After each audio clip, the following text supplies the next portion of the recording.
Seen her do spoken word, but I mean, that's not all that she does. She does a whole lot as a Minister of Arts, Culture, Tourism, and the creative economy. I have to add that, lest I be sanctioned. But Honorable Minister Hannah Musawa, it is wonderful to have you on the program this morning. Thank you so much for having me, sister. Thank you for having me. It's been so long. It has been. And I think we have to do this more often. Indeed we have. Absolutely. So let's take a look at your ministry. And one of the things I've seen that you've tried to, highlight is the issue of unity. And how it is possible for us to bring out our creativity to enhance our unity. But one of the things that's always threatened as we approach a political season is that issue of unity. We now start to see ourselves more as wherever it is that we come from. Is it something that you're prepared for? The rhetoric that usually comes with politicking and campaigning, which we can already begin to feel in the air as to whether or not the presidency will be zoned to the north or the south, etc. Is it something that you're bothered about and you have a plan for? Thank you again for having me, and thank you for that question. One of the great things about Nigeria, of course, is this whole diversity that we speak of, right, and the numbers. But then it's also, to a certain extent, it's a curse. Because unfortunately, we haven't gotten to the point where we look at ourselves as Nigerian, and still we seem to have this great divide in terms of, where we come from, ethnicities, regions, and politicians tend to take advantage of that. Because when you're talking about government, right, in the cabinet there are members of Nigeria from all over the place. And we don't classify ourselves within that specific divide. And then, when Nigerians struggle or suffer, when we go through strife, we're still find that it is politicians that really sort of use that for their own interests. So that is very unfortunate. For me, and I'm going to answer that question twofold. For me, number one, I think my ministry has the greatest power of any other ministry, because it is the one ministry that tends to resonate with everyone. And, we talk about the diversity, but every village, and I've been around the country, every village that I go to, the one thing that everybody speaks is the music, is the fashion, is the food, is the jollof. Everybody's eating the jollof now. In my village, people are taking banga soup, It's the one area of resonance, is the music. In my tiny little village, when you enter into a mud hut, people are singing Davido, they're singing Burna Boy. And recently I went into a community, a southern community, and somebody was singing Ra Ra Ra. You understand? So that shows you is the real power is in the creative industry. Part of what I hope to do, or part of what I am doing, is to ensuring that we use that industry to break down some of these barriers in terms of identity. So you saw me, for example, at Ojude Oba, and I've taken Ojude Oba as ownership, as part of my own identity as well. I don't come from Ogun State, but it's part of my pride. We just returned some artifacts from Netherlands to Edo State. That's part of my heritage as a Nigerian. So this industry, this ministry, is the one that has the power to unite. And very soon we're going to come out with a program that's going to hopefully unite Nigeria through the arts. So that is one. When you talk about politics now, it is high season for politics, or rather we're getting into high season for politics. So it is understandable that politicians are going to use every single resource that they have, and they're going to weaponize ethnicity and what have you. So I think that's understandable. But for me, it's really to remain focused and to bring my candidate, which is the candidacy of President Bola Ahmed Tinubu, together with Vice President Kashim Shettima, to show Nigerians that, this is the right way for us to go to sustain ourselves in terms of trying to have some sort of a sustainable, recalibrated future that is going to be for the benefit of every Nigerian. How important is it, this zoning arrangement, how important is it to Nigeria's stability in the scheme of things? I think zoning is important only because we have not been able to get over the doldrum of ethnicity, and we're not looking at ourselves as Nigerian. And I think you spoke about that poem, I Am a Nigerian, that, I wrote and produced a couple of months ago, which will be coming back onto the airwaves very soon. Okay, so now we have not gotten over that. And because we've not gotten over that, I think every part of Nigeria, or rather the north and the south, have to feel as if they're being carried along. So it is understandable that after 8 years of President Buhari, who was from the north, power needed to shift down to the south, right? So now, power is for the next 2 years, 4 years, is going to be with a southern presidency. And hopefully power should continue for the next 4 years after that to be with a southern presidency, only to create that sort of balance. Hopefully one day we'll be able to get over that, and it will only be candidates will only be judged on their capacity and what they have to bring onto the table. But since we are not there yet, for the benefit of this politics now, power should certainly, for the next 6 years, remain in the southern part of the country. So any political party that is fielding a candidate that is not from the south right now? Well, for me, my interest is APC, is for APC to ensure, and I think we've already announced that President Bola Ahmed Tinubu is going to be the candidate for APC. What other parties do, that's really left up to them. But whatever they do, we are watching very keenly to ensure that we counter that with the success from our side. You haven't been quiet about politics, but I'll get to that in a bit. So I want to start off with a few things that you did recently. A 20 million euro initiative to strengthen a museum partnership and support film festivals and digital industries. Yeah. That was with the EU delegation. Yeah, yes. A few days ago. Yes, we have not yet signed. We're still in the process because I know it's gone out into the news because I just did an interview and they brought that up. Yeah. With the EU, we are in the process of finalising that specific MOU. So the details of that are not. I won't be able to diverge, but we are in the partnership. We're in the process of doing that in terms of building up the museum assets and the structure within that. But what I can talk to you about is the one that we have done with the French Treasury, which is 100 million euros towards building infrastructure, right? So we've already signed that, and the infrastructure would include creative hubs in 6 geopolitical zones. Is it the Renewed Hope Cultural Villages? No, that's separate. That's a different one altogether. That's a different one. So that's a lot of work. We've done a lot of work. So this one is with the 100 million euros that is going to go into our creative industry and tourism corporation that was recently approved by the Federal Executive Council, a special purpose vehicle.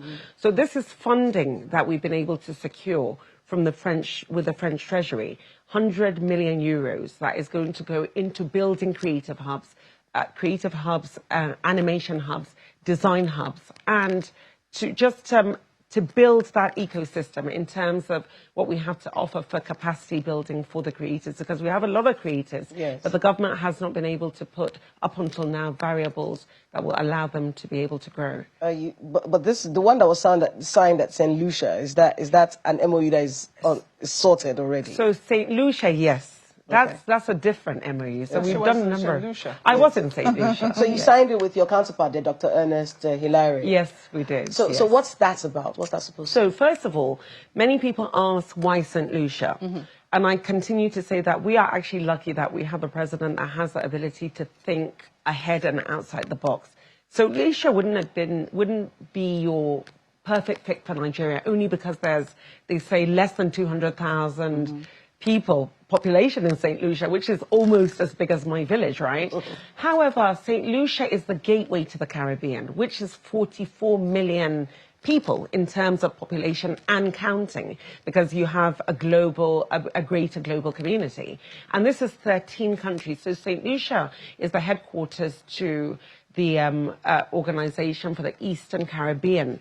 They're right there in St. Lucia. So it was, for me, I thought it was quite ingenious for the president looking at the atmosphere, the global atmosphere, whereby as Nigerians, we have to struggle to even get an appointment, to have a visa that is going to last you know, one entry for 3 months. So we need to look at who has the appetite and, you know, the interest in what we have to offer in terms of our content and in terms of our country. So the president, I thought it was great, what he said to us was that the colonialists, when they went to the Caribbean, did not take away from Africa. What they did was they enhanced Africa. And I thought that was a beautiful way of looking at it. So Lucia is opening up our opportunities in terms of creativity and the cultural diplomacy. The festivals that they have. We have our Calabar Festival. We have our Dirty Decembers. Everybody in jazz thing going. The Jazz Festival, which we're going to play a part of. Everyone in St. Lucia wants to watch an Hollywood movie. I was actually shocked that people in St. Lucia were talking to me about Glamour Girls, which was I think sometime in the 1990s. They know everything about the Hollywood industry. So, you know, this is a whole audience that Nigeria can tap into their resources. And for me, sitting on top of tourism, trying to open up possibilities in tourism, St. Lucia, I think, is a perfect place for us to be able to get some capacity building. And we've already started talking about partnering with St. Lucia on building resorts here in Nigeria. But being very practical, Kayla, I mean, an honourable minister. Yes, please. St. Lucia is a distance away. Yeah. And we do not have any direct flights. Yeah. So it would seem that the logistics to support this very bright idea is not quite there. Yeah. How soon, I mean, how do you intend to overcome that hurdle? Yeah. And how quickly do you think we can begin to see the results of partnerships like this? So, St. Lucia, that was one of the things that was on the table, is the accessibility. The fact that I had to go around the world in less than 30 days to get to St. Lucia was a problem in and of itself. So one of the things that will be established is a direct route. And those discussions are being currently undertaken with the Minister of Aviation and the counterpart ministries to ensure that we have direct flights to St. Lucia. And like I said, it's not really without a national carrier? Even without a national carrier, we do have a very vibrant private sector that is more than willing to offer them their services. For example, in Brazil, I've just heard they have announced that Air Peace will be making direct flights to Brazil. So it's the same thing. If we have an enabling environment that allows even the private sector to flourish in the aviation sector, that is a route that we are empowering Nigerians in terms of eventually getting to a national carrier. So it's not, like I said, it's not about the route only to St. Lucia. It's about that gateway into a wider Caribbean community and a wider global community of African and Caribbean descent. I was looking at you at the Cannes Film Festival. Yes. You were so excited. I was so excited. And for good reason. My Father's Shadow by the Nigerian-British director, Akinola Davis Jr. It is quite a story, isn't it? Yeah. But, you know, talking about how we can, you know, create films that can be showcased at that level. Yeah. Is that something that you're involved in as well? Yeah. Absolutely. One of the things I've always looked at when they talk about Nollywood is great. We're the second largest film industry in the world. But it's not always about quantity, right? It's also about quality. Yes. And this is one of the things that we're working on in terms of some of the policies and the regulations and some of the great initiatives that Dr. Shuaib is bringing into Videos and Censors Board. So we're looking at quality as well. And then we, as a ministry, are being quite intentional in ensuring that we present ourselves to, like you said, the Cannes Film Festival, the Red Sea. We're going to play a showing. My Father's Shadow. We're pushing. We had the unveiling and the viewing of it, and hopefully, you know, we're pushing to see if we can get onto the Academy, onto the Oscars as well, even if it's just a nomination. But I'm hoping, from what I've seen with My Father's Shadow, that is a film that can win the best film in the Oscars. But, you know, government has never been quite active in terms of helping this industry. In the past, all the great things that we've seen that have come out of the industry is organically on their own. It's Nigerians that have built the fashion industry on their own. The music, the Nollywood, is them, without government. So, you know, this is, again, what the president did when he came on board. He set up a ministry, standalone, that's going to look at the peculiarity of what does this industry need. And I thought that was amazing. And I'm actually honored that he gave me this great responsibility to look at what needs to be done. And what we did was a very thorough interrogation of what has been done in, for example, South Korea and other clients. And we have come up with a fantastic roadmap. It's taken us a while because funding constraints, of course, and data mapping, IP policy frameworks, infrastructure that we've spoken about, and funding. Funding, there's a huge dearth of funding.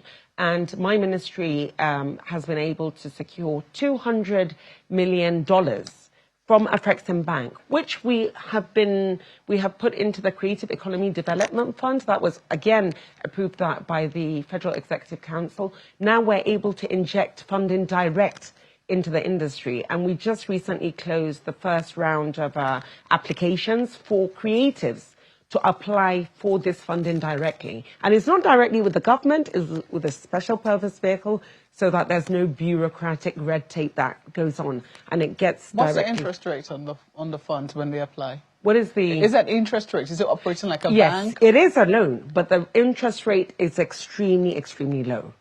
How much? It's extremely low. How much We're not there, but it's extremely low with the application process. I have encouraged even some of the greats in the industry to make those applications. You know, by the time we give them the offer of, an offer, then they will be able to make the decision as to whether they can use that in terms of building their businesses. The data mapping that's been done by your industry, by your ministry. Yes. It's supposed to enhance job creation. Yes. How many jobs are we looking at, and what kind of jobs are these? So at the very beginning, like I said, President Bola Hamilton asked me to use this ministry for economic expansion, number one, for job creation. For him, it's about job creation. And I thought that this is the best way we can do it, because this is the only ministry that has the ability to create those jobs. It has the resonance. Every Nigerian can't find a job in an oil company or work in an Ivy League, but every Nigerian can create content on their phone, content creators, something like that. So it's really about that enabling environment. And I said to him, based on the interrogation that we did with the deep dive that we did with the BCG, that we would be able to create 2 million jobs by 2030. I think 2027, but it actually turned out to be 2030. The data mapping program that we just concluded now, it just concluded, I think we concluded about a week ago, but we're going to present it hopefully when we have a Creative Economy Coordination Summit in the next 2 weeks. Now we have clarity as to where the jobs are coming. We have clarity as to the strength of the industry. We have clarity as to where the investment can come in. By the time we unveil this data mapping, and I think it's going to be a revolutionary program. When are you unveiling? We are unveiling, we're trying to get the dates now. In fact, just before I came this morning, I was trying to see if we can secure a date for the first week of August. If we can do it first or second week of August, based on the availability, because it will be unveiled in conjunction with the Office of the Vice President. So I have to get his dates. And once we get his dates, this data mapping structure is really going to give a lot of confidence to creatives in the industry, to just Nigerians generally, to know that there are jobs in this industry, and to people coming in from global investment community. So what exactly do you have in mind? Because, excuse me, you already mentioned Nigerians in informal creative sector. A lot of Nigerians are already on TikTok, on Instagram, and they're already doing content. They're already in the creative economy, you know, without even being formally recognized. What sort of support can they look forward to, and how do you intend to intervene without exactly it being top down? So it can't be top down. It has to be accessible down. I'm not even looking down up. It just has to be accessible to everyone. So number one, like I said, is the policy. So you have to put in an IP policy that's going to protect them from a policy point of view. You have to ensure, and we're working together with the Ministry of Justice, to ensure that the copyright as well is in place. And then you have to also look at funding. Funding is key. As much as you want to empower these creatives, as a ministry, you're not going to be able to do it, but you have to give them the opportunity to have these funding mechanisms. Last year, we unveiled a platform called Creative Leap Acceleration Program, CLAP. So CLAP is an online sort of one-stop shop whereby creatives can get the networking, the funding, the access that they need to get. We're still working on unbundling and uploading CLAP to ensure that every Nigerian has access, because I know that 240 million Nigerians are not going to be able to get an appointment to come to the ministry or what have you. So you have to be able to give this enabling environment. And then the hubs that I spoke about, you put them in every geopolitical zones. So in terms of the capacity building and in terms of knowledge with the AI, how the AI can be brought into the creativity, has to be available to them in their specific zones, right?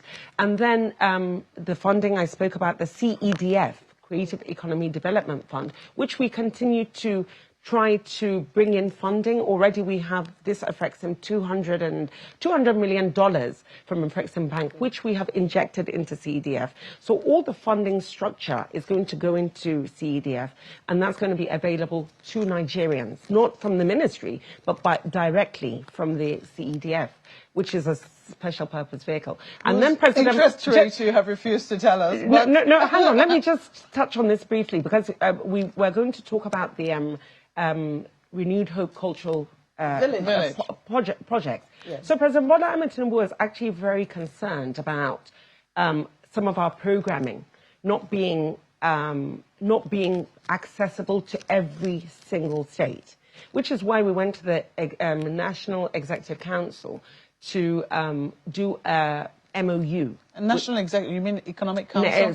Sorry, not the FEC. The National Economic Council, yes, with the subnationals. So that we do a MOU and an agreement and a partnership with the federal government and the subnationals. So now we're taking all of our initiatives that we're doing to the subnational level, so that the subnationals also, incidentally, are doing similar things, right? And working in silos. So we bring it together, and then they populate that MOU. So some of these initiatives that we're doing has the ability to be distilled to every single state, and then the state, in conjunction with us, will help us distill it to the local governments. Yeah. Very quickly, how do you, because this ministry is new. Yeah, it is new. What are you hoping will be the legacy that will be left in the first tenure of this administration? I think the legacy of this ministry is going to be the sustainability of Nigeria as a whole. Because like I said, I do believe, and the president does believe, that the future of this young generation, 70% of the population, lies in us being able to absorb them into the job market, right? And the way that we can do that effectively, honestly, is through the cultural and the creative industry. Every village, everybody that came in here is dressed, that's passion. Everybody ate, that's gastronomy. You have a name, that's heritage, right? It's culture. We have a language, it's culture. So everything that we do as people speaks to culture, arts, creative industry, and tourism, even tourism, domestic tourism. Every village that you go from one village to another, to one state to another. So there's a huge resource. I want a legacy of this ministry to be in the vision and the vision and the mission of the president, which is to have a long-term sustainability. And my own mandate is to ensure that we give Nigerians hope through this ministry and give at least 2.7 million Nigerians into the job market by 2030. Honourable Minister, we have to thank you very much for coming on the program. We didn't even get to touch tourism, but you have politics. You said we need to do this a little more frequently. We'll take you up on that. Yeah. We have been speaking with Hannatu Musawa, who's the Minister of Arts, Culture, Tourism, and the Creative Economy. Thank you once more for coming. Well, that's how we wrap up the program this beautiful Friday morning. We thank you so much for being a part of it throughout this week. I'm Maupe Ogunyusuf. Have a great weekend ahead. I'm Kayla Magwa.